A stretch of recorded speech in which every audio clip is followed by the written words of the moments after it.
नमस्कार, आप देख रहे हैं इंडिया वॉइस और मैं हूं आपके साथ पुष्पेंद्र चौधरी। बंगाल में बवाल की स्थिति फिलहाल बनी हुई है।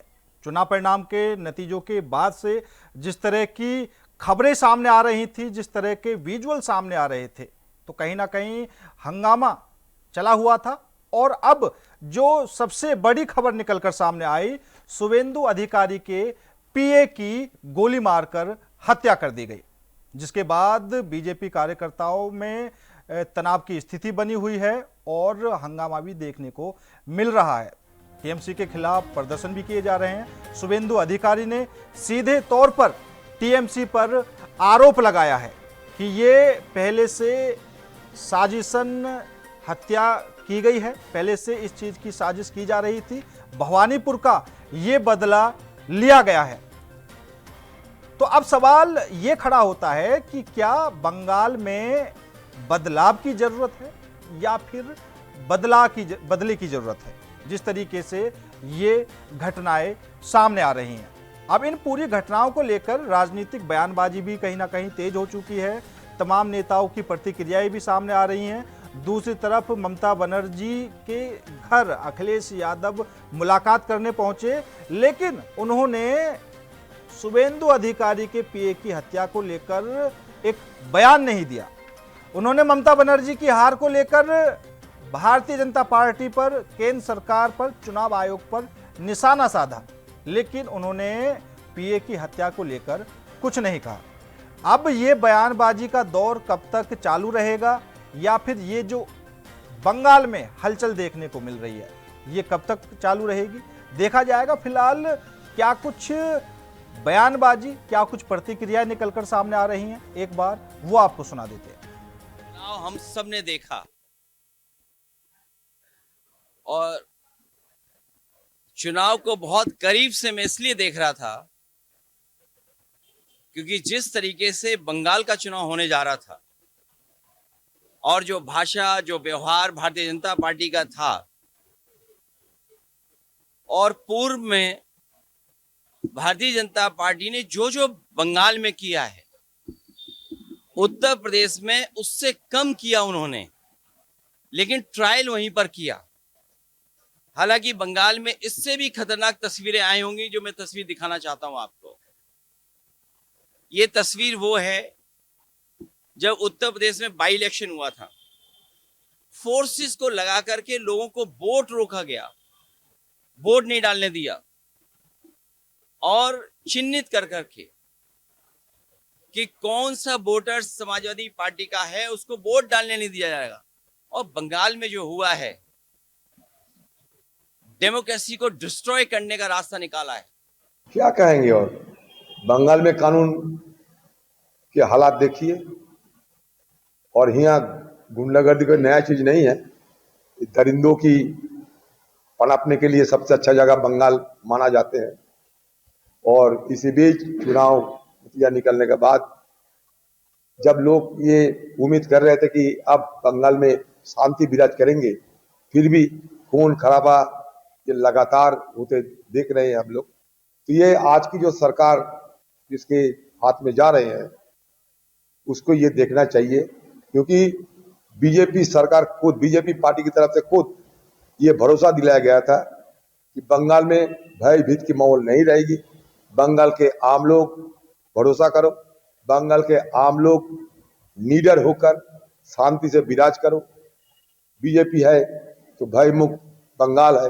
फिर भी हम क्या देख रहे हैं, जिस नेता, बीजेपी के सबसे कद्दावर नेता, उनका ही पीए को गोली से भून दिया जाते हैं। इसका मतलब बंगाल जहां थे वहां है। सरकार बदली लेकिन हालात कुछ नहीं बदली, ये हम देख रहे हैं। ममता बनर्जी, हारने वाली ममता बनर्जी, संविधान को नहीं मानने वाली ममता बनर्जी, संविधान की रक्षा नहीं करने वाली ममता बनर्जी, खूब आप भेजो बांग्लादेश, भेजो पाकिस्तान, क्योंकि वहाँ इस तरह की घटनाएं घटती हैं। जो सत्ता के ऊपर था उसको उखाड़ करके बाहर फेंक दिया। अरे बांग्लादेश के अंदर क्या हुआ, रातों रात एक हजूम आया, उस बेचारी को यहाँ शरण लेनी पड़ी। तो वो वातावरण हिंदुस्तान के अंदर नहीं है भाई। 2011 के अंदर 35 साल पुरानी सरकार ढह गई, उसने तुम्हारे को अधिकार दिया ना, 15 साल तू भी रही, तब ठीक था। तमिलनाडु के अंदर विजय को सरकार मिली, स्टालिन ने त्यागपत्र दिया ना। केरलम के अंदर क्या हुआ, दिया त्यागपत्र, आ गई कांग्रेस। कर्नाटका के अंदर, हिमाचल के अंदर क्या हुआ, वो ठीक है, तब इलेक्शन कमिश्नर ठीक है, तब सुप्रीम कोर्ट ऑफ इंडिया ठीक है। तुम्हारे अनुसार हो तो ठीक, तुम्हारे विरोध में गया। तुम जन प्रतिनिधि जो चुन करके आए हैं, लोगों की आवाज़ बन करके आए हैं, लोगों के वोटों से आए हैं, तुम तो धमकाती थी उनको। आज खुला वातावरण बना, वो बाहर आए, निकले, उसने कुछ लोगों को चुना, उनका अधिकार है और वो अधिकार उनको दिया जाना चाहिए। बिल्कुल टारगेटेड किलिंग है, सोची समझी किलिंग है और ममता बनर्जी अपने कार्यकर्ताओं को उकसा रही है और ये वेल प्लान तरीके से किलिंग की गई है, टीएमसी के कार्यकर्ता द्वारा की गई है, ऐसी जानकारियां आ रही हैं। और अभी जांच के बाद जो लोग भी दोषी होंगे उनको अरेस्ट किया जाएगा। परंतु अभिषेक बनर्जी ने चुनाव के दौरान ये कहा था कि हम 4 तारीख के बाद देख लेंगे और उसके बाद ममता बनर्जी चुनाव हारने के बाद अपने कार्यकर्ताओं को ये कहकर उकसा रही कि मैं चुनाव हारी नहीं, मुझे इस्तीफ़ा देना नहीं, मैं इस्तीफ़ा दूंगी नहीं। तो ये सब उनके चलते हो रहा है। और आज भी ममता बनर्जी मुख्यमंत्री हैं, राज्य के मुख्यमंत्री हैं, और किसी की गलती है, किसी पर दोष लगेगा तो ममता बनर्जी पे लगेगा। एक हारे हुए पार्टी दूसरा हारे हुए पार्टी का आंसू पोंछेगा, इसमें क्या नया बात है। अभी आया अखिलेश ममता जी को आंसू पोंछने के लिए, ममता जी जाएगी स्टालिन का आंसू पोंछने के लिए, यही तो होगा। पूरा आंसू पोंछने वाला पार्टी नाम हो जाएगा इन लोगों का। कारण ये जो पार्टी है, ये पार्टी जनता का भलाई नहीं किया, खुद अपना भलाई के लिए इस पार्टी ने काम कर रहा है। इसीलिए मैं समझता हूँ जो इस पार्टी, इसके पहले भी तो जोट बनाया था, इंडी जोट करके खुद का पिंडी चटका गया, कुछ नहीं हुआ। टीएमसी और ममता बनर्जी करारी हार से बौखला गई है। लोकतंत्र में हिंसा के लिए कोई स्थान नहीं होता, लेकिन टीएमसी हिंसा पर उतर आई है।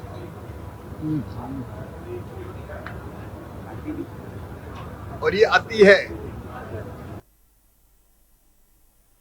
तो शुभेंदु अधिकारी के पीए की हत्या का पूरे मामला है।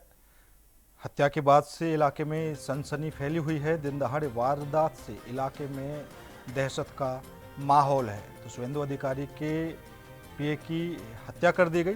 पुलिस ने मौके पर पहुंचकर जांच शुरू की और संदिग्ध कार को पकड़ा। फर्जी नंबर की प्लेट लगी हुई थी। हत्या के पीछे पुरानी रंजिश की भी आशंका जताई जा रही है। हालांकि सीधे तौर पर शुभेंदु अधिकारी कहते हुए नजर आ रहे हैं कि ये जो हत्या है सुनियोजित तरीके से हत्या की गई है, मतलब पहले से साजिश की गई थी। और सीधे तौर पर टीएमसी पर उन्होंने आरोप लगाया है कि भवानीपुर की हार का ये बदला लिया गया है। तो अब इस पूरी घटना को लेकर राजनीतिक बयानबाजी भी तेज हो चुकी है। अखिलेश यादव ममता बनर्जी से मिलने पहुंचे आज, लेकिन हत्या के मामले पर कहीं ना कहीं उन्होंने किसी तरह का कोई बयान नहीं दिया। तो जिस तरीके से चुनाव परिणाम के बाद से बंगाल की जो तस्वीरें हैं, जो वहाँ पर इस तरह की वारदातें निकलकर सामने आ रही हैं, तो कहीं ना कहीं कानून व्यवस्था पर भी सवाल खड़े हो रहे हैं। कांग्रेस नेता अधीर रंजन चौधरी ने भी तमाम तरह के सवाल खड़े किए। तो शुभेंदु अधिकारी के पीए चंद्रनाथ रथ की हत्या का ये पूरा मामला है। रात 10:30 बजे गोलियां मारकर उनकी हत्या कर दी गई। बीजेपी ने साफ तौर पर टीएमसी पर आरोप लगाया है। मध्यग्राम में ये वारदात हुई है, लेकिन चुनाव परिणाम के बाद से लगातार इस तरह की खबरें भी सामने आ रही हैं। बेलेघाटा में टीएमसी के पोल एजेंट विश्वजीत पटनायक की संदिग्ध परिस्थिति में मौत हो गई और टीएमसी ने बीजेपी पर आरोप लगाया। न्यू टाउन में बीजेपी कार्यकर्ता मधु मंडल की मौत हो गई। बीजेपी का आरोप था कि विजय जुलूस के दौरान टीएमसी कार्यकर्ताओं ने उनके कार्यकर्ता की हत्या कर दी। उसके अलावा कई तरह के हंगामे की खबरें भी सामने आई। भवानीपुर में पार्षद के कार्यालय में तोड़फोड़ की गई, न्यू मार्केट में टीएमसी कार्यालय में भी तोड़फोड़ की गई।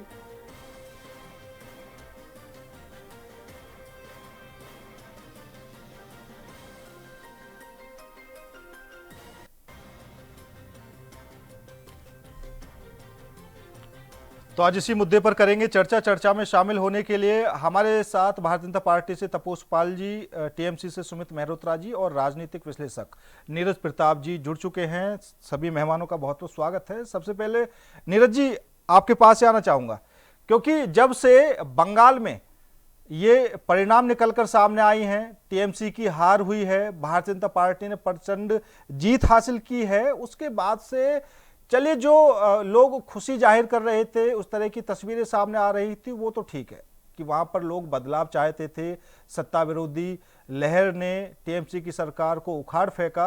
लेकिन अब जो खबरें निकलकर सामने आ रही हैं, शुवेंदु अधिकारी के पीए की हत्या कर दी गई, आप क्या कुछ देख रहे हैं? मतलब बंगाल में बदलाव की जरूरत है या बदले की?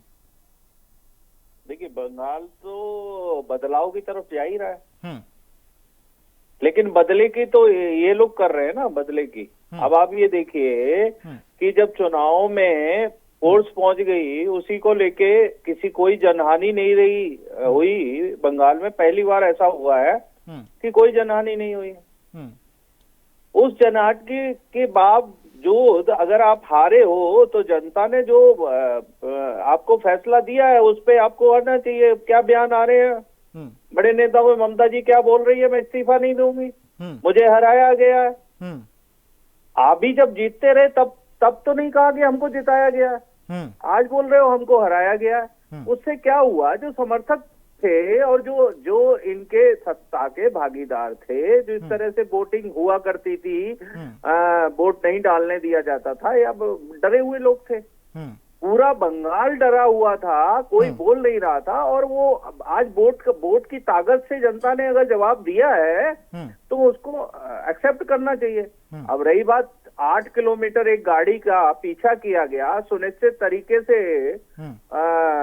हत्या करी गई, और ये तो जलाना चाहते हैं, बम फोड़े जा रहे हैं। ये तृणमूल कांग्रेस कहीं ना कहीं बदले की भावना में है कि हम वोट में जीत नहीं पाए हैं, तो इस तरह से कहीं ना कहीं दहला दें। लेकिन नीरज जी, टीएमसी तो खुद बोल रही है, सीबीआई जांच की मांग कर रही है। वो तो आप क्या बोलेगी? अच्छा, क्या कहोगे आप? सीबीआई की जांच लो, सीबीआई जांच भी हो जाएगी,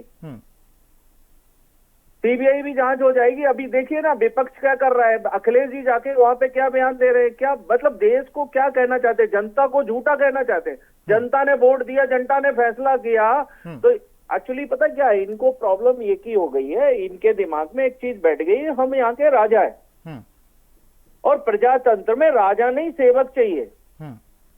और यही हालात आप देश के बनाना चाहते हो। हमेशा विपक्ष के पास क्या मुद्दे? भाई, आप जो 15 साल राज किया आपने, उसका कहीं रिपोर्ट कार्ड लेके गए कि हमने इतने लोगों को रोजगार दिया, इतनी हमने इंडस्ट्री लगाई, इतने रोड बनाए, इतने डेवलपमेंट किए, इतना हमने पढ़ाई के लिए, युवाओं की पढ़ाई के लिए, युवाओं को स्किल डेवलपमेंट के लिए दिया, इतना पर्यावरण के लिए, कहीं कुछ कह पाए?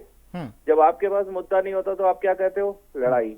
आपने देखा होगा कि झूठ बोलने वाला लड़ना शुरू कर देता है। वही मतलब नीरज जी, ये जो ममता बनर्जी ने कहा कि भाई हम नैतिक तरीके से जीते हैं, हम इस्तीफा नहीं देंगे, इससे कार्यकर्ताओं पर काफी ज्यादा प्रभाव पड़ा, तभी से ये घटनाएं हो रही हैं। आप ये कहना चाहते हैं? देखिए, आपको मैं पहले भी कहता आया हूं कि नेता के जो समर्थक होते हैं वो सिर्फ एक ही बात पे कहते हैं कि हमारा नेता, जो इनके समर्थक होते हैं वो एक ही कहते हैं, हमारा नेता तो सही बोल रहा है, झूठ नहीं बोल रहा है। लेकिन ये तो समाज सेवक को सोचना चाहिए कि हम जनता को कहाँ लेके जा रहे हैं। एक भी जनहानि क्या होती है अगर समाज की सेवा करने आए हैं, लेकिन यहाँ पे तो सब होता ही नहीं है। यहाँ तो ये होता है कि हम जनता को भड़का दें, जनता लड़ाई लड़े, जनता की हानि हो, कभी नेता की तो हानि होती नहीं। और ये बयान बिल्कुल, मैं तो कहता हूं, निराधार है, अखिलेश जी ने जो बयान दिया वो निराधार है इनका। और अखिलेश जी तो खैर उस पार्टी से उम्मीद क्या करो जिसके मुखिया यही कहते थे कि बलात्कार को लेके कि लड़कों से गलती हो जाती है। ये तो जनता आज समझ रही है कि ऐसे नेताओं को बाहर कर देंगे। ठीक है सुमित भाई, सुन पा रहे हैं आप? सुमित मेहरोत्रा जी, आवाज मिल पा रही है सुमित भाई? हाँ बिल्कुल आवाज आ रही है। सुमित भाई, क्या कुछ देखने को मिल रहा है बंगाल में? आरोप लग रहे हैं कि भाई आप हार गए लेकिन अब बदले की भावना आपके अंदर है, इस तरह से फिर ये वारदात की घटनाएं सामने आ रही हैं। पुष्पेंद्र भाई देखिए, ये देखा गया है हारे नहीं है, हमें हराया गया। जो 100 सीटों के ऊपर धांधली करी गई है हम उसकी आवाज उठा रहे हैं। चुनाव आयोग ने जिस तरीके से रहा है हम तो चुनाव आयोग से कह रहे हैं, चुनाव आयोग के खिलाफ हम जा रहे हैं। पर भारतीय जनता पार्टी कह रही है कि हम हमारे से लड़ाई, हम आपसे लड़ाई नहीं लड़ रहे हैं, हम तो चुनाव आयोग से, क्योंकि चुनाव आयोग ने चुनाव कराया है जिस तरीके से धांधली करके, एक पार्टी को हरा करके धांधली करके आपने जिता करके क्या देना मैसेज चाह रहे हैं आप? नहीं सेंट्रल फोर्स नहीं, सवाल तो यही है। चलिए ठीक है, आपकी लड़ाई चुनाव आयोग से है, आप चुनाव आयोग पर सवाल खड़े कर रहे हैं, लेकिन आपके और चुनाव आयोग की लड़ाई के बीच में शुभेंदु अधिकारी के पीए की हत्या कैसे हो गई? पुष्पेंद्र भाई ये कोई पहली हत्या नहीं है, इससे पहले भी 4 हत्याएं हो चुकी हैं शुभेंदु अधिकारी जी के पीए की। हम तो इसकी मांग कर रहे हैं कि जो हत्या हुई है उसकी सीबीआई जांच हो और कड़ी से कड़ी हम जो जिसने मारा है उसके ऊपर सजा मिले उसे, चाहे किसी पार्टी का हो। हाँ, और दूसरा आप ये बोल रहे थे कि भाई हमारी तो जीत हुई है, इसी वजह से ममता बनर्जी इस्तीफा नहीं दे रही। लेकिन आप मुझे सुमित भाई ये समझाने की कोशिश कीजिए, ये जो वहां के लोगों की जो वीडियो निकलकर सामने आ रहे हैं, जो वो लोग खुशी मना रहे हैं, जो कहते हुए नजर आ रहे हैं कि भैया ऐसा लग रहा है कि बंगाल आज आजाद हुआ है, ठीक है। कुछ बीजेपी के कार्यकर्ता रोते हुए नजर आ रहे हैं कि टीएमसी वाले जब जीत जाते थे फिर हमारी पिटाई की जाती थी। वहां पर केंद्रीय बलों पर भी आरोप लगाए गए, उनकी भी वीडियो हमने देखी। साफ तौर पर वो कहते हुए नजर आ रहे थे पब्लिक से कि हम आपकी रक्षा के लिए आए हैं, आपको कोई वोट डालने से ना रोके, अगर कोई कुछ कहता है तो हमें बताएं, आपकी हिफाजत करने के लिए हमें। फिर भी तमाम तरह के सवाल उठाए गए। पुष्पेंद्र भाई वीडियोस हमारे पास भी हैं कि जिस तरीके से वहाँ पे सेंट्रल फोर्स 4 तारीख को काउंटिंग के बाद जश्न मना रही थी। सेंट्रल फोर्स ने वीडियो डाला एक ने कि गुड बाय ममता दीदी। चलिए ठीक है, सेंट्रल फोर्स को बाहर से भेजा गया। सुमित भाई, सेंट्रल फोर्स को बाहर से भेजा गया, वो खुशियां मना रहे थे, मान लेते हैं, लेकिन जो वहां की मौजूदा पुलिस है सुमित भाई, जो वहां की पुलिस है वो भी खुशी मना रही थी, वो भी नाचते हुए दिखाई दे रहे थे, उनका क्या कहेंगे? हाँ, मैं मान सकता हूँ कि जो वीडियोस है उसे हम झुटला नहीं सकते हैं, पर क्या जो वीडियोस आ रही हैं कि जो लोग हाथ में डंडा लेकर के भारतीय जनता पार्टी का और भगवा कलर का टीका लगा करके जय श्री राम का नारा लगा करके तोड़फोड़ कर रहे हैं, वो कौन लोग हैं? उनकी पहचान होनी चाहिए। वीडियो सब आप लोगों के पास है और भारतीय जनता पार्टी के पास, उनके पास कार्रवाई करिए। अगर वो टीएमसी की कार्रवाई करिए, आप क्यों देर लगा रहे हैं? भाई प्रशासन आपके अंडर में, आप उन्हें आदेश दीजिए कि ऐसे लोगों को चिन्हित करके उनके खिलाफ कार्रवाई करी जाए। हाँ, तो फिर जहां पर लाठीचार्ज हुआ है, केंद्रीय बलों ने अगर लाठीचार्ज किया भी है, तो फिर आपको क्या गिला शिकवा है? वो तो अराजक तत्व ही होंगे अगर हंगामा काट रहे होंगे। नहीं, मेरा एक ये कहना है कि 4 तारीख को जिस तरीके से रिजल्ट आने के बाद ये कहा गया था कि कोई भी जना जुलूस नहीं निकालेगा, कोई हुड़दंग नहीं होगा, और जबकि आपकी बंगाल में 2.5 लाख सेंट्रल फोर्स से डिपोटेड है इस समय, उसके बावजूद हत्याएं हो रही हैं। बड़े शर्म की बात है, ये नहीं होना चाहिए कि इतनी फोर्स के बावजूद वहाँ पे हत्या हो रही है। चुनाव आयोग क्या कर रहा है? हमें भारतीय जनता पार्टी से कोई वो नहीं है, हम भारतीय जनता पार्टी के ऊपर आवाज नहीं उठा रहे, पर हम चुनाव आयोग से कह रहे हैं क्योंकि चुनाव आयोग ने चुनाव कराया है। हमारा सवाल चुनाव आयोग से है, पर आज चुनाव आयोग जवाब नहीं दे रहा है। ठीक है, तपोज पाल जी सुन पा रहे हैं आप? आवाज आ रही है? हाँ तपोज पाल जी, क्योंकि अब बीजेपी टीएमसी पर सवाल उठा रही है, टीएमसी आप पर सवाल उठाने से लगे हुए हैं। बंगाल में तस्वीरें बदल चुकी हैं। एक तरफ देखने को मिल रहा था कि लोग खुशियां मना रहे थे, दूसरी तरफ ये जो हत्याएं की घटनाएं हैं ये कम नहीं हो रही हैं, तोड़फोड़ की घटनाएं कम नहीं हो रही हैं। क्या कुछ देख रहे हैं, कैसे बदलाव होगा? देखिए, सबसे पहले तो ऑपरेशन सिंदूर की सफलता के 1 वर्ष पूर्ण होने पर भारतीय सेना के शौर्य और पराक्रम को नमन। इसी साल लास्ट ईयर ऑपरेशन सिंदूर हुआ था, इसी आज की तारीख को। और आज गुरुदेव रविंद्रनाथ टैगोर जी का जन्म दिवस है, उनको भी बहुत बहुत श्रद्धांजलि। और देखिए, इस जो कल ये हत्या हुई है उनके पीए की, ये कायराना हत्या है, ये सेंसेशन की हत्या है, ये एक दिमागी संतुलन को बनाए न रख पाना, हार में उसकी इतिहास की ये हत्या है। और इसमें सबसे बड़ा जो टीएमसी का चेहरा है ना, टीएमसी अपने आदत को नहीं बदल पाई है, टीएमसी अपनी फितरत को नहीं बदल पाई है, टीएमसी अपने जो फॉल्स नैरेटिव है, जो गुरूर है, उसको नहीं बदल पाई है। और उसी के चलते इन्होंने क्या किया है, लो हैंगिंग फ्रूट को टारगेट किया है कि चलो शुभेंदु अधिकारी को तो नहीं मार सकते, उनके पीए को ही मार दे। तो ये करके ये अपने ईगो को सेटिस्फाई कर रहे हैं और कुछ नहीं मिल रहा है। एक व्यक्ति जिस दिन शपथ ग्रहण होगा उसके 24 घंटे के अंदर अंदर जो व्यक्ति है इन सबका इनकाउंटर होगा, इन सबको जो है जेल में डाला जाएगा, इन सबको जो है कानूनी तरीके से फांसी के तख्ते तक पहुंचाया जाएगा। नहीं तापस जी एक बात समझ में नहीं आती, तापस जी एक बात समझ में नहीं आती, क्योंकि बीजेपी ने प्रचंड जीत वहां पर हासिल की है। क्या पहले से इस बात का अंदेशा था कि इस तरह का हमला हो सकता है? और अगर पहले से इन सभी का आपको अंदेशा था तो शुभेंदु अधिकारी की सुरक्षा के साथ साथ जो उनके बिल्कुल पास के नेता हैं उनकी भी सुरक्षा क्यों नहीं बढ़ाई गई? देखिए, पहले से जो अंदेशा हमें, देखिए पहले से अंदेशा इस बात का तो था ही कि ये क्लैशेस होंगे, क्योंकि ये टीएमसी की फितरत रही है, पंचायत इलेक्शन में भी रही है। मैंने आपको उस दिन आंकड़ा दिया था कि 78 लोगों की पंचायत इलेक्शन में मौत हुई थी और 24 लोगों की 2024 के इलेक्शन के बाद मौत हुई थी। तो ये तो फितरत थी, लेकिन ये अब राजनीतिक द्वंद्व नहीं रह गया, ये राजनीतिक क्राइम में बदलता चला जा रहा है। पहले क्या होता था, पहले होता था क्लैशेस की, हम आप लाठी लेके गए, उनके घर में पथराव कर दिया, उनको मार दिया, लाठी बारी और इस तरीके से पथराव और तोड़ फोड़, ये सब चीजें हो रही थी। लेकिन अब जो हो रही है वो तो सीधा सीधा क्राइम को एग्जीक्यूट किया जा रहा है। ये बहुत दुर्भाग्यपूर्ण है। आज ही देखिए बिहार मंत्रिमंडल का विस्तार हुआ है। आप बताइए, बिहार समझ आता था गाँव मान जाते थे, वहां पे लॉ एंड ऑर्डर चरमराया हुआ होता था। लेकिन आज देखिए, जो बिहार उनके पड़ोसी राज्य है वहां पे शपथ ग्रहण हो रहा है और यहाँ पे जो है जो सीएम बन सकते हैं, नेता बन सकते हैं एमएलए ग्रुप के, उनके पीए की हत्या कर दी है।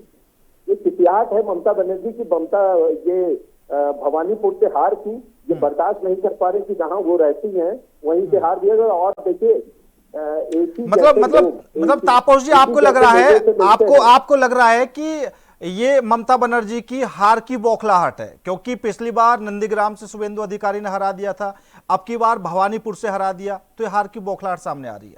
हाँ, और ये जिस व्यक्ति से मिल रहे हैं वो भी यही काम करते थे। आज ये अखिलेश यादव जाके उनके घर पे उसको माला पहनाए हैं, तो अखिलेश यादव के पिताजी वो व्यक्ति थे जो अतीक अहमद के कुत्ते के साथ हाथ मिला के आते थे। और अखिलेश यादव आज की डेट में अतीक अहमद के मजार पे जाते हैं, वहां मत्था टेक के आते हैं। तो ये पूरे 2 जनरेशन अतीक अहमद की आज तक जो है पूजा पाठ में लगा हुआ। तो आप सोच लीजिए ये अपराधियों को किस तरीके से करते, वही व्यक्ति जाके उसका माला पहनाया वहां पे।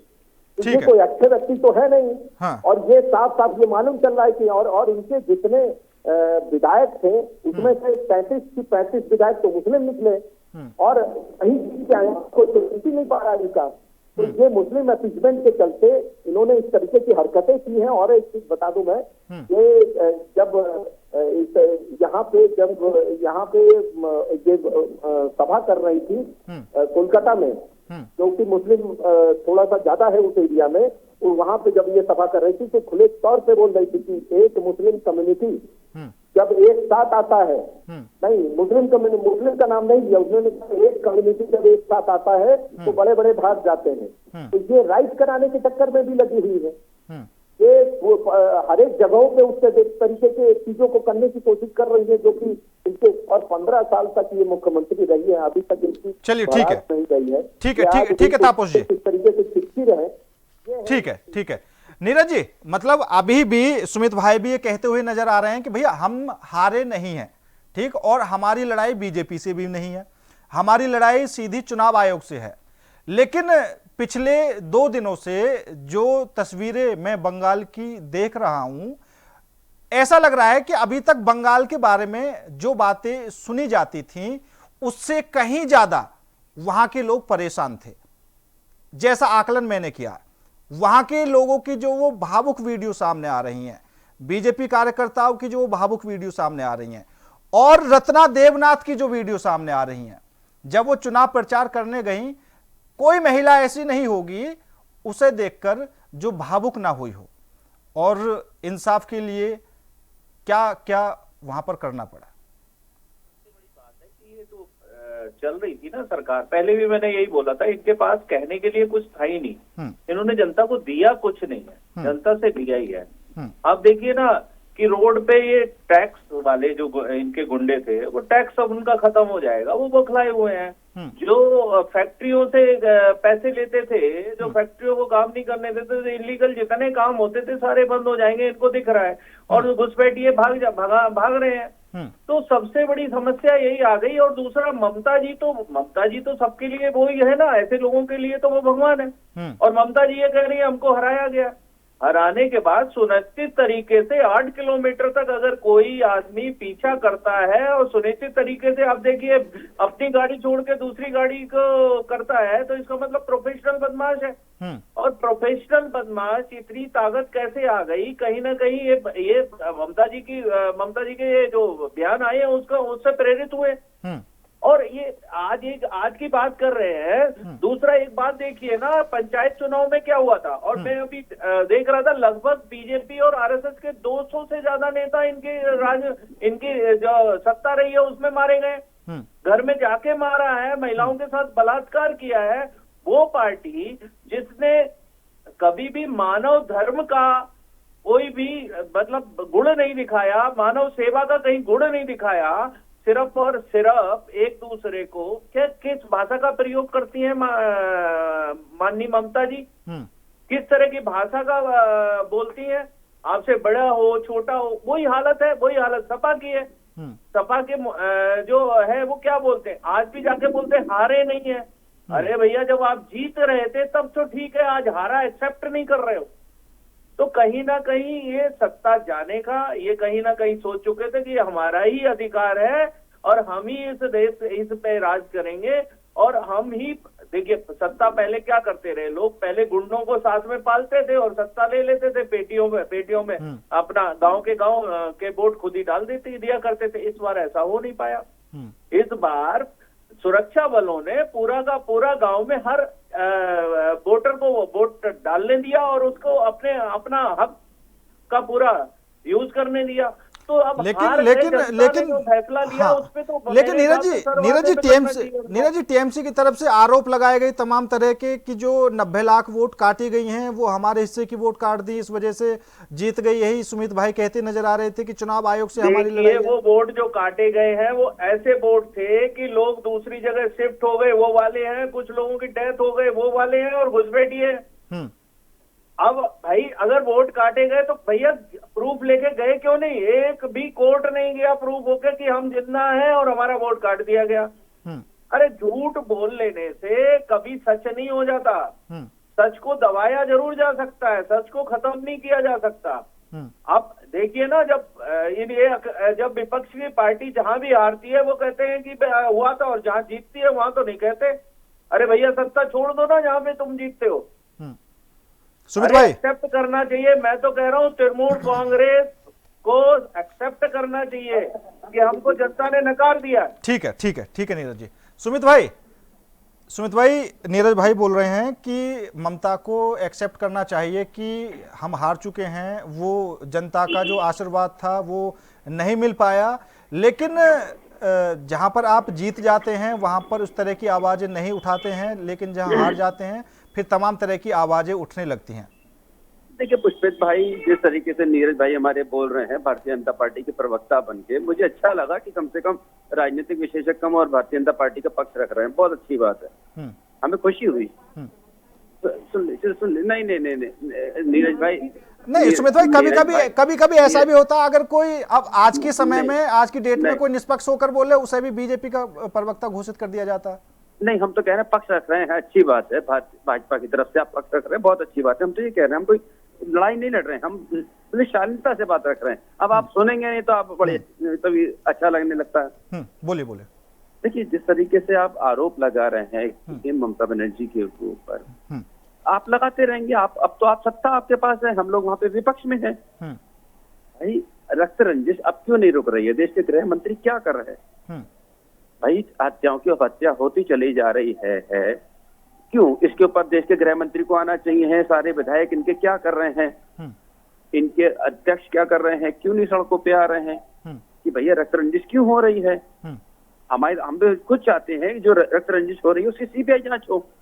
और मेरी तो एक मांग है, मेरा पर्सनली अपना वक्तव्य है इसमें, कि अगर ये लगता है रंजिश रोकनी है तो आप कर्फ्यू लगा दीजिए, ताकि सब लोग अपने घर में रहेंगे। धारा 144 लगा के अब कर्फ्यू लगा दीजिए, पर ऐसा करेंगे नहीं ये लोग। नहीं, ये स्थिति तो टीएमसी की सरकार में बनी रहती थी, लोग डर से निकलते नहीं थे। अब यही बीजेपी की सरकार में बनी रही तो फर्क क्या रहेगा? मैं आपसे कह तो रहा हूँ, रक्त रंजिश खत्म नहीं हुआ। ये लोग आरोप लगाते थे ये टीएमसी के उसमें रक्त रंजिश हो रहा है। आप खत्म करिए ना, आपको सत्ता मिल गई, आप काम करिए वहाँ पे, आप आरोप मत लगाइए किसी के ऊपर। सरकार आपकी बन चुकी है, आप लोग करिए काम। पर इन्हें काम नहीं करना, इन्हें उलझाना, क्योंकि वहां पे बंगाल में इन्हें करना कुछ नहीं है, जनता को मूर्ख बनाना है।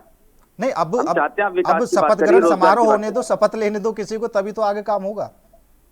बगैर शपथ लिए भी सारे ऑर्डर्स इनके पास आ गए। अगर इनके पास कोई पावर नहीं थी तो इन्होंने, ममता बनर्जी इस्तीफा नहीं दे रही, विधानसभा भंग हो चुकी है, ठीक है। अभी तक तो ममता बनर्जी ये समझो मुख्यमंत्री थी, उन्हीं के ऊपर सवाल उठते हैं अगर किसी की हत्या हो जाती है। पुष्पेन जी, मुझे एक बात बताइए, क्या ममता बनर्जी अगर सीएम थी तो क्या सीएम हाउस पे गई क्या? कोई इन्होंने सीएम हाउस में जाकर के कोई आदेश दिया क्या? कुछ नहीं, केवल एक नाम के लिए थी। सारी पावर्स उनकी कट चुकी थी, कोई प्रशासन उनके पास नहीं था, कोई चीज नहीं उनकी। पर मैं ये कहना चाहता हूँ कि अगर कोई चीज पावर्स आपके पास आ चुकी है, आप उसके ऊपर काम करिए, शांति बनाने का काम करिए बंगाल की जनता के लिए। हम तो यही चाहते हैं कि खूनी रंजिश ना हो और जो हुई है उनकी सीबीआई जांच हो। चुनाव निपट गए हैं, अब हमें विकास की, रोजगार की बात करनी, हम लड़ाई नहीं लड़ना चाहते हैं, कोई खून खराबा ना हो। कि जिस तरीके से भारतीय जनता पार्टी ने पूरे बंगाल की जनता के लिए ये वादा करा है कि कोई खूनी रंजिश नहीं होगा, हम अच्छे से काम करेंगे, और इसको बुनाया था चुनाव में कि खूनी रंजिश होता था, वो खत्म करिए।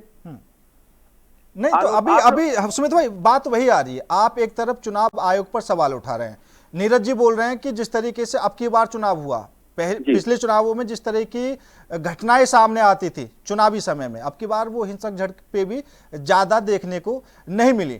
दूसरी तरफ जो आप वोट को लेकर बोल रहे थे कि भैया चुनाव आयोग से सीधी लड़ाई है, वोट काटी गई है काफी ज्यादा, नीरज जी बोल रहे हैं कि घुसपैठिए थे, कुछ लोग मर गए, कुछ लोग बाहर रह रहे थे, और तस्वीरें ये भी सामने आई कि बांग्लादेशी जो वहां पर रह रहे थे वो जाते हुए भी दिखाई दे रहे थे।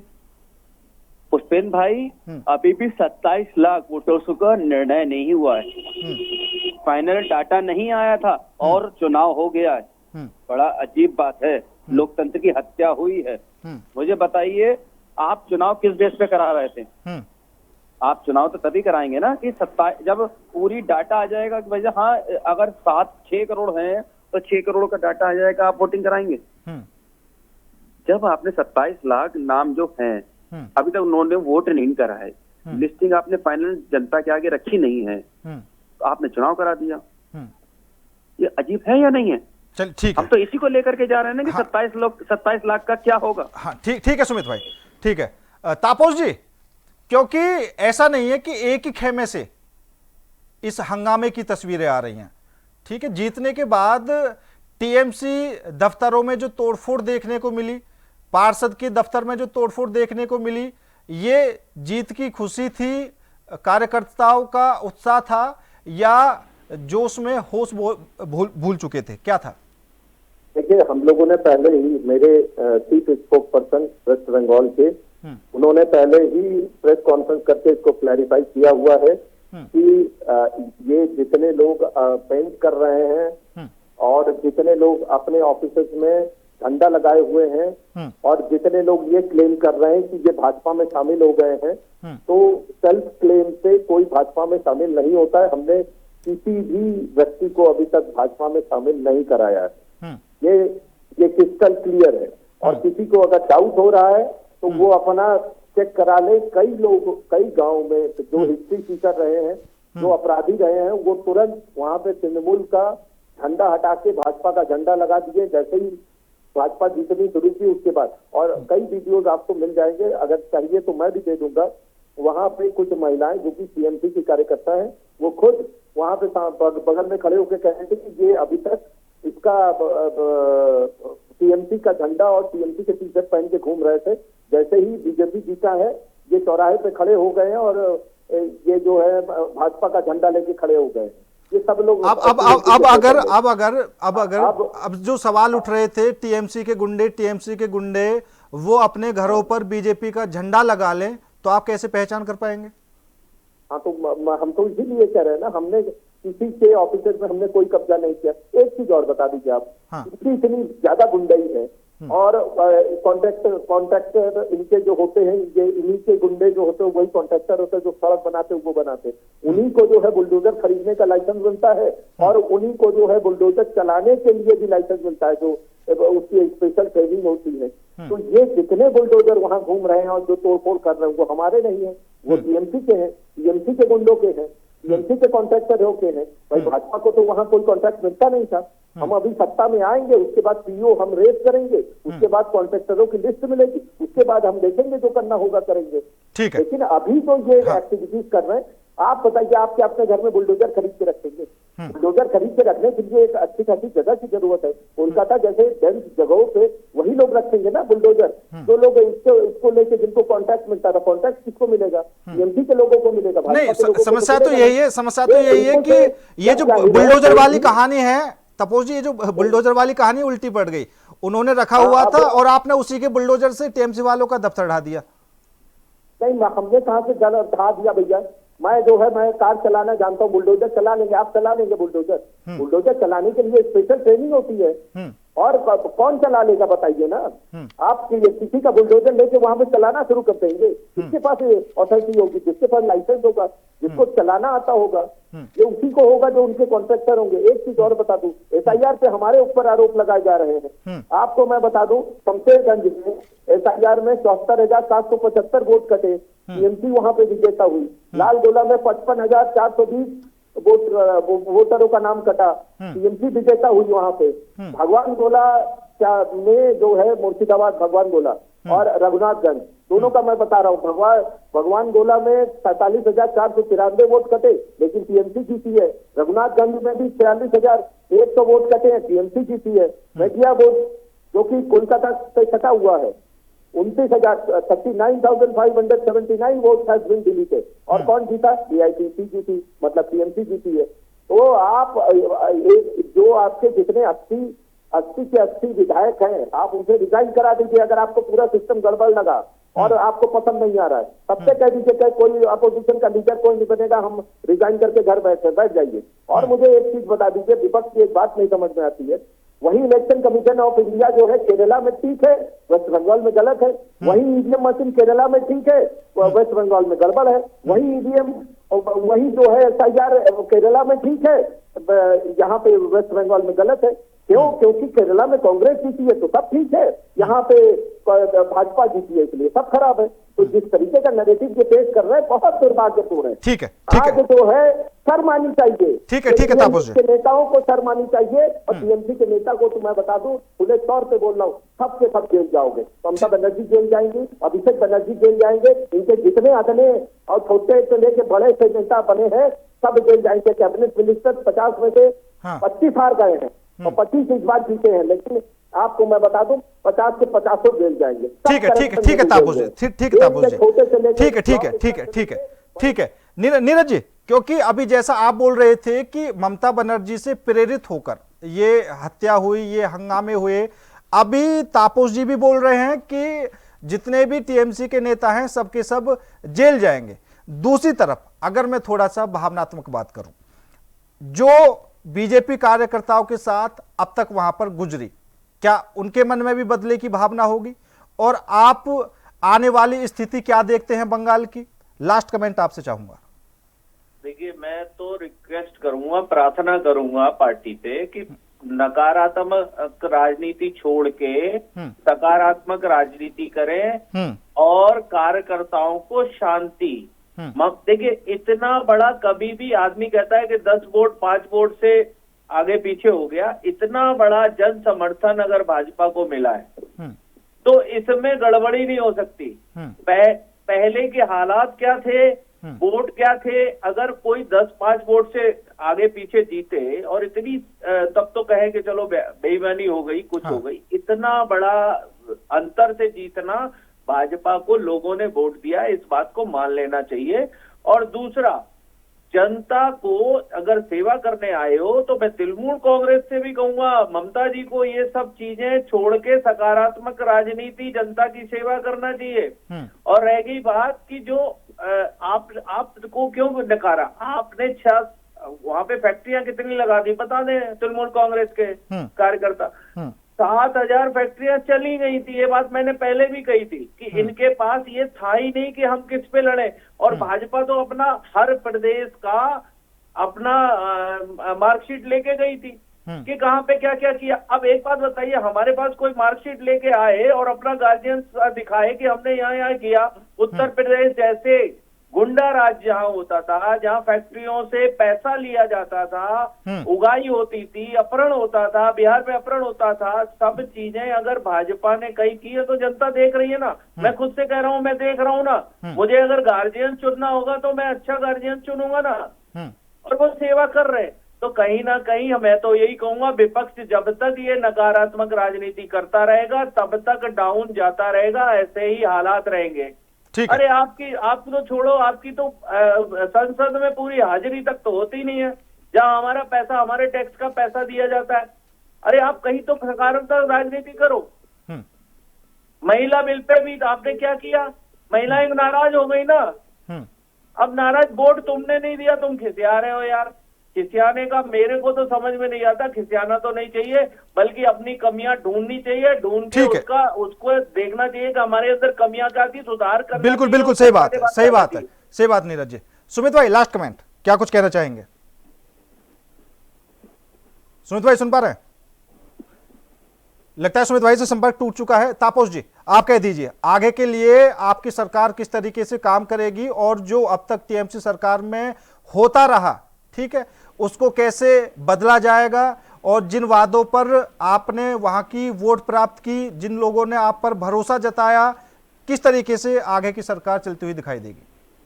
आगे सबसे पहले हम लॉ एंड ऑर्डर को ठीक करेंगे और अमित शाह जी ने स्टेटमेंट भी दिया है कि 600 करोड़ के जो प्रोजेक्ट है, 600 एकड़ की जमीन जो है तुरंत एलोकेट करके वहां पे जो है तुरंत बांग्लादेश के साथ कंपैरिजन में भाड़ा लगाए जाएंगे। हम वहां पे महिला सुरक्षा के लिए सबसे पहले काम करेंगे, वहां के लॉ एंड ऑर्डर को ठीक करेंगे और जितने इनके टीएमसी के गुंडे घूम गए हैं वो इनको सलाखों के पीछे डालेंगे और राजनीतिक तरीके से और संवैधानिक तरीके से जो भी उचित मार्ग होगा उस माध्यम से इनको सजा देने का काम करेंगे। ठीक है तापस जी, एक सवाल का जवाब और दे दीजिए, मुख्यमंत्री कौन बनेगा? कुछ आइडिया, कुछ चर्चाएं चल रही हैं आपके? देखिए, ये तो जाहिर है, ये जैसे सम्राट चौधरी जी थे वहाँ के बिहार के, यहाँ भी है, लेकिन एक शिष्टाचार होता है, एक प्रोटोकॉल होता है, तो उसके अनुसार है। बाकी सभी लोगों को मालूम है, नहीं खबरें तो होंगी, कुछ तो खबरें आ रही होंगी, आपको तो पता होगा तापस जी, ऐसा तो नहीं है? बिल्कुल आप अरे भाई, मुझसे ज्यादा तो आपको मालूम है, क्योंकि मीडिया को सबसे पहले मालूम चलती है ये सारी चीजें। तो लेकिन देखिए, जो पार्लियामेंट्री कमेटी होती है जो कि इसको सिलेक्ट करती है, विधायक दल के नेता चुने जाएंगे और उसके बाद ऑटोमेटिकली ये घोषणा हो जाएगी। परसों शपथ ग्रहण होना है, कल फाइनल हो जाएगा। ठीक है। सुमित भाई भी हमारे साथ जुड़ चुके हैं। सुमित भाई आप भी लास्ट कमेंट कर दीजिए, क्योंकि साफ तौर पर तापस जी ने कह दिया है हमारी सरकार सबसे पहले महिला सुरक्षा को लेकर काम करेगी, जो अब तक टीएमसी सरकार में नहीं हुआ। देखिए, पुष्पेन भाई, ये लोग बातें बड़े बड़े करते हैं, महिला सुरक्षा के ऊपर बात करने वाले। बिहार में इनकी गवर्नमेंट है। आप बताइए, सरकार गठित होने के बाद हम लोगों ने देखा है जिस तरीके से महिलाओं के संग अत्याचार हो रहा है, खुलेआम सड़कों पे हो रहा था, क्या उन्होंने क्या कार्रवाई करी ये बता दें। और इनकी गवर्नमेंट मणिपुर में भी है, उन्होंने क्या काम करा महिलाओं को लेकर के वो भी बता दें। हाँ, हम कहते हैं कि कहते हैं ये लोग हम काम करेंगे, पर करते नहीं है। मणिपुर में भी इन्हीं की गवर्नमेंट है ना, कोई किसी और की गवर्नमेंट नहीं है। तो ये भी तपस भाई हमारे बता दें कि हाँ, मणिपुर में हमने महिला सुरक्षा के ऊपर ये काम करा है।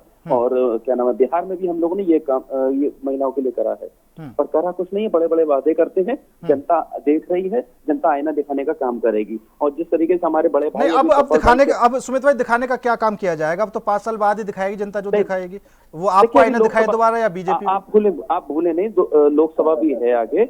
और हम जो कह रहे हैं, आप अच्छे से काम करिए, जनता के हित के काम करिए। और जिस तरीके से भी हमारे तपस भाई कह रहे थे कि सारे ही टीएमसी के लोगों को जेल में डाला जाएगा, तो मैं बड़े भाई से पूछना चाहूंगा, क्या जिस समय गोधरा कांड हुआ था तो सारे ही भाजपा के लोगों को उसमें डाला गया था? जिस तरीके से गोधरा कांड में जो लोग मुझे लगा सुमित भाई ये कहने वाले हैं, अभी जैसा तापस जी ने कहा कि सभी टीएमसी नेताओं को जेल में डाला जाएगा। मुझे लग रहा है कहीं सुमित भाई को डर ना लग रहा हो कि मेरा नाम आ जाएगा उसमें। नहीं, तपस भाई हमारे बड़े बढ़िया है, प्रवक्ता है, अच्छे हैं। तपस भाई हमारे बहुत बड़े प्रवक्ता है, पर कहे जाते हैं कि सबको उठा के जेल में डाला जाएगा। बहुत अच्छी बात है, आप डाल दीजिए। अभिषेक बनर्जी को बता देना और ममता बनर्जी को भी बता देना, ये अखिलेश यादव के चक्कर में पड़े हैं, सब जेल जाएंगे। अरे भैया, अच्छी बात है, आप केंद्र में हैं, राज्य में हैं, आप सबको ठीक है। नीरज जी कुछ कहना चाहते हैं? नीरज जी जल्दी कह दीजिए। देखिए, अगर गलत काम किया होगा तो जेल जाना चाहिए। तो आपके पास दिखाने के लिए नहीं था, एक्सेप्ट कर लो भैया। आप लोगों को मैं फिर कह रहा हूँ, सकारात्मक राजनीति करो। आपके चक्कर में बाकी लोगों की जान जाती है, अभी बम फूट रहे हैं, आम जनता जाती है, उसके लिए ध्यान करिए, आम जनता की सेवा के लिए काम करिए। आपने अगर फैक्ट्रियां नहीं लगाई, काम नहीं दिया तो आप गए, और गए तो अच्छा काम करिए ना। और अगर काम किया होगा तो जेल जाएंगे। नोटों के बक्से तो आपके यहाँ से मिले थे ना, तो ये जनता देख रही थी ना। चलिए ठीक है, नीरज जी आपका भी, सुमित भाई आपका भी, तापस जी आपका भी बहुत बहुत धन्यवाद मेरे साथ इस खास चर्चा में जुड़ने के लिए। लेकिन जिस तरीके से बंगाल में फिलहाल देखने को मिल रहा है, शुभेंदु अधिकारी के पीए की हत्या कर दी गई और अब 8 मई को विधायक दल की बैठक होगी, 9 मई को शपथ ग्रहण समारोह होगा। सबसे बड़ा सवाल भी ये बनकर निकलकर सामने आ रहा है कि आखिर मुख्यमंत्री कौन बनेगा। जिस तरीके से शुभेंदु अधिकारी ने कहा कि कोई भी हत्यारा हो, जो भी अपराधी होगा उसको बख्शा नहीं जाएगा। और इस तरीके की जो घटनाएं हैं, क्या भारतीय जनता पार्टी इन सभी घटनाओं को रोकने में कितनी कामयाब रहेगी? क्योंकि इस तरह की घटनाएं मात्र टीएमसी की तरफ से नहीं, बीजेपी की तरफ से भी देखने को मिली। छोटे मोटे जो हंगामे थे, लेकिन कहीं ना कहीं अब वो बदलती तस्वीर बंगाल की कितनी नजर आएगी, सबसे बड़ा सवाल यही रहेगा। फिलहाल मेरे साथ इस खास पेशकश में इतना ही। नमस्कार।